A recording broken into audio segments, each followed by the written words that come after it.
आइए हम जानते हैं कि अगर किसी भी बच्चे को हाइड्रोसिफेलस हुआ है, वो सर्जरी के लिए जा रहा है या फिर सर्जरी के बाद हम कौन-कौन सी केयर करेंगे।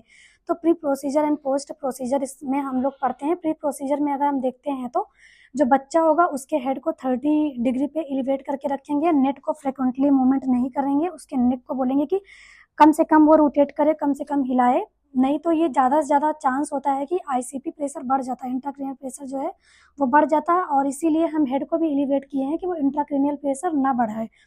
और हम ये देखते हैं कि जो स्काल्प है उसको हम चेक करते रहते हैं कि वहाँ पे अल्सर तो नहीं हुआ, वहाँ पे कंडीशन कैसी है।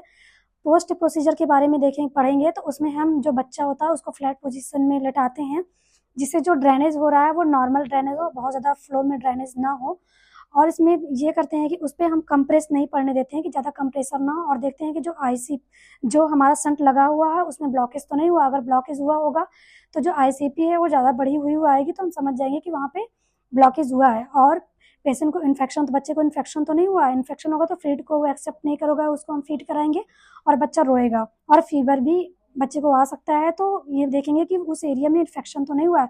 और जो शंट है वहाँ पे पंप के हेल्प से हम वहाँ पे उसको इरिगेट करेंगे, साफ़ भी करेंगे, क्योंकि वहाँ पे एक एरिया प्रेजेंट होता है जिससे हम उसको इरिगेट कर सकें, साफ़ कर सकें।